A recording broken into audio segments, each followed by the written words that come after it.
सर्वांना माझा नमस्कार. स्वागत आहे आपल्या यूट्यूब चॅनलमध्ये. कथेचं नाव आहे 2 दिवस 3 रात्री हनीमूनमध्ये. चला तर पाहूया पुढच्या भागाला. मैत्रिणीच्या दोडक्यामध्ये बसलेली गायत्री अमोलच्या आठवणीने कसावीस झाला. तिच्या चेहरा त्या दोघांना भेटण्याची आतुरता तडप सांगत होता. तिला किती अमोलची आठवण येत होती. तिची नजर सारखी अमोलला शोधत होती आणि अशा वेळेस तिथे बसून अशी काय राहू शकत होती. मग ती उठली आणि मंडपामध्ये चारी बाजूला अमोल कोणत्या बाजूला आहे, तो कुठे बसलेला आहे ते ती शोधू लागली.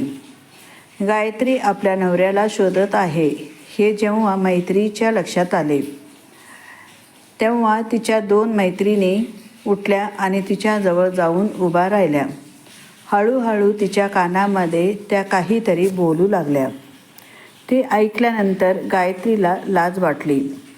गायत्रीची वैतागली आणि ती त्यांना असे बोलू नका म्हणून सारखी विनंती करू लागली. जेव्हा त्या मुली तिला मुद्दा जास्त त्रास देऊ लागल्या, गायत्री म्हणाली, तुम्ही असे मला चिडवले तर मग मी इथून निघून जाईन. त्या मुली मात्र ऐकायला तयार नव्हत्या. मग गायत्रीने त्यांना पुन्हा ताकीद दिली. शेवटी ऐकतच नाही म्हणून ती उठली. पुढे जाण्यासाठी निघाली तेवढ्यात तिला तिच्या लग्नाच्या आधी लग्न झालेली एक मैत्रीण जी बऱ्याच दिवसापासून भेटली होती ती दिसली. दोघींची नजर भेट झाली. गायत्री लवकरात लवकर तिच्याजवळ गेली. तिच्या मैत्रिणीसुद्धा ते बघत होत्या. त्या दोघींनी एकामेकीची हात मिळवला. दोघीजण बऱ्याच वेळ तिथंच उभ्या होत्या आणि त्यांच्या मैत्रिणीच्या तो ग्रुप लांबून हे सगळे बघत होत्या. गायत्री आणि त्या मुलीमध्ये बऱ्याच वेळ गप्पा झाल्या. मग गप्पा मारता मारता ती मुलगी स्वतःहून गायत्रीला पुन्हा मैत्रिणीच्या ग्रुपमध्ये घेऊन आली. गायत्रीला तिकडे जायचे नव्हते. तिला तर अमोलबरोबर आपल्या घरी सासरी जायचे होते. परंतु आता हा मैत्रिणीला तसे सांगूसुद्धा शकत नव्हती. आज भेट झालेली ही मैत्री पुन्हा तिला कधी भेटणार हे तिलासुद्धा माहिती नव्हते. गप्पा मारणे फार गरजेचं होतं. गायत्री शेवटी अमोलकडे दुर्लक्ष करून आपल्या मैत्रिणीची गप्पा मारू लागली. अमोल स्वतःहून तिथे येत गायत्रीला म्हणाले, गायत्री, झालं असेल तर चल, आता उशीर होईल. आपल्याला संध्याकाळ झाले किंवा रात्र झाली तर आई रागवेल. गाडीला काही झाले रस्त्यामध्ये तर तुलाच प्रॉब्लेम जात होणार आहे. ही माझी मैत्रीण, तिचं लग्न आपल्या साखरपुड्यात झाला होता. त्याचा 8 दिवसानंतर झाले. मी हिच्या लग्नामध्ये गेली होती. पण त्यानंतर मात्र ही जी आणि माझी भेट आजच होत आहे आणि त्यानंतर पुन्हा कधी होणार माहिती नाही. अर्धा तास फक्त आमच्या थोड्या गप्पा बाकी आहे. मग मी खरंच तुमच्याबरोबर येईन.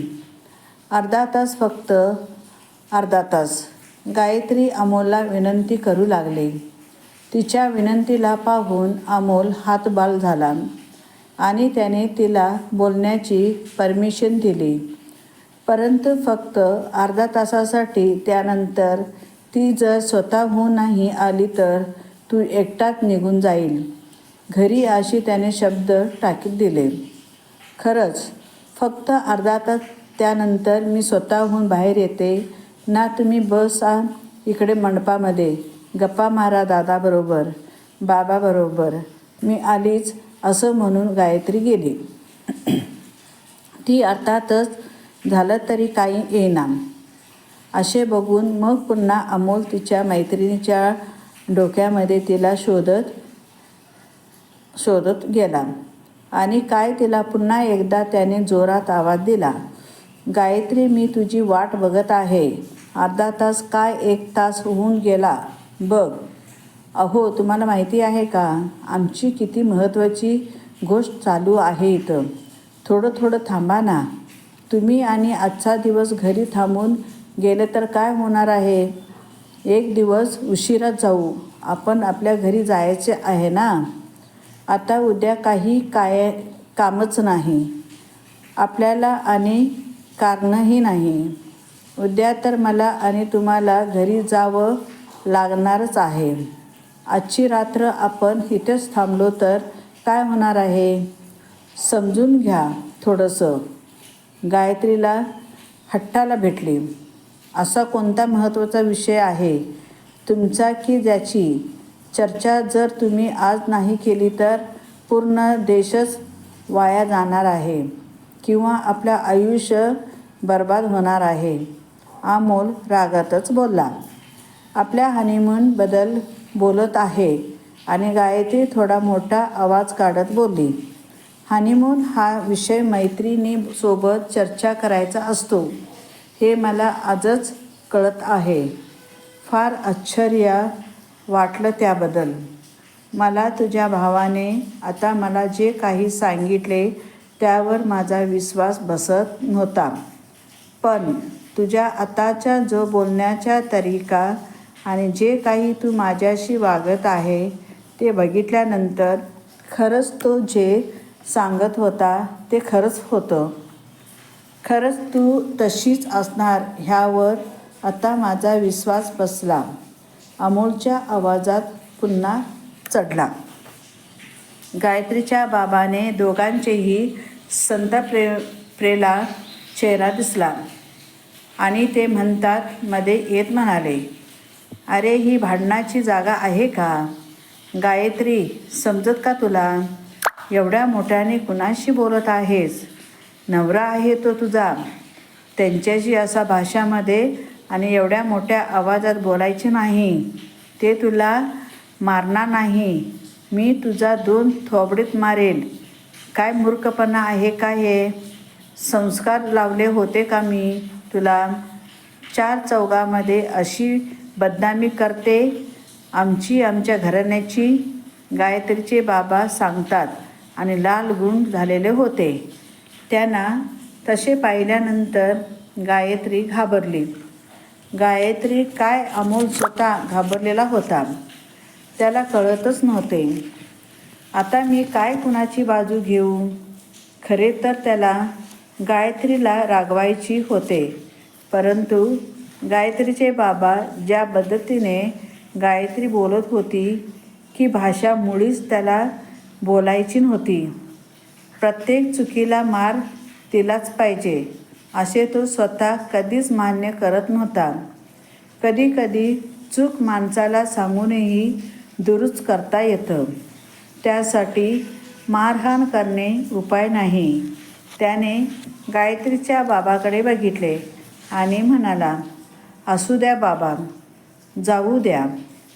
एक रात्र पुन्हा मी तुमच्या घरी थांबून गेलो तर काही बिघडत नाही. तिच्या म्हणण्यामध्ये सुद्धा पॉईंट आहे. पुन्हा कधी येणार आम्ही आणि आलो तरीही मैत्री भेटणार नाही. भेटणार ह्याची खात्रीच नाही. करू दे त्यांना गप्पा गोष्टी. जाऊ द्या. आजची रात्रसुद्धा मी राहून जातो इथेच. नाहीतर मी निघून जातो. माझ्या घरी गायत्रीची इच्छा होईल तेव्हा तिला पाठवा, अमोल म्हणाला. गायत्रीच्या बाबांचा चेहरा मात्र ते बोलणे ऐकल्यानंतर फारच पडला. त्यांना फार वाईट वाटत होते. गायत्रीच्या बाबाने रागाने गायत्रीकडे बघितले आणि हिचा हात पकडला. आताच्या आता तू तुझ्या घरी जाण्याची तयारी कर. चल लवकर. घरी किती गप्पा मारते. इतकं वर्ष गप्पा मारत आली त्यांच्याशी. आता 8 दिवसापूर्वी लग्न झालं आहे ह्या माणसांची. तर ह्या माणसांची गप्पा मारण्याचे सोडून तू ह्या मुलींची काय गप्पा मारत बसलीस आहे? जी माहिती आज तुला मिळाली आहे ती उद्या मिळणार किंवा नाही मिळणार, गप्पा होणार किंवा नाही होणार हे महत्त्वाचं तुला वाटत आहे. परंतु मूर्ख मुली, तुझं लग्न झालेलं आहे. आताच नवीन नवरा, नवीन संसार, नवीन घर, नवीन घरातील नवीन माणसं यांना जिंकायचं सोडून जे माणसं तुझी स्वतःचीच आहे त्यांच्याशी गप्पा मारण्यामध्ये कशाला वेळ वाया घालवते. ज्या बाई जा, तुझा घरी जा, तुझा सासरी जा, विनंती करतो तुला. गायत्री चल घरी. काय तुझं डोळ्यामध्ये पाणी आलेलं होतं की रडत होती? बायको आपली अशी रडत आहे. तिचे बाबा तिच्यावर रागवत आहे. मंडपातील लोक हा तमाशा बघत आहे. हे अमोलला सहन होत नव्हते. त्याने आता इथे उभे राहणे शक्यच नव्हते. तो पटकन तिथून निघून मंडपाबाहेर येऊन आपल्या गाडीजवळ उभा राहिला. त्याला त्याची गाडी दिसतच नव्हती. त्याला आठवले की तो सकाळी आपल्या बायकोबरोबर स्कूटीवर आला होता. स्वतःची गाडी त्याने आपल्या सासऱ्यांच्या दारीच लावलेली होती. मनातल्या मनात किती मोठा मूर्खपणा केला मी स्वतः. गाडी असतानासुद्धा बायकोच्या स्कूटीवर मी कशासाठी आलो हेच त्याला कळत नव्हते. मुळात म्हणजे मी बायकोला घेण्यासाठी आज यायला पाहिजे नव्हतं. तिला पाहिजे तेव्हा ती आली असती स्वतःहून. त्याला पश्चाताप होत होता. तर माझा व्हिडिओ तुम्हाला आवडला असेल नक्की कमेंट करा, शेअर करा, लाईक करा आणि नक्की प्लीज माझ्या चॅनलला सबस्क्राईब करायला विसरू नका. चला तर पुढच्या व्हिडिओला आपण पुन्हा भेटू. जोपर्यंत माझ्यासोबत जोडलेले रहा. धन्यवाद.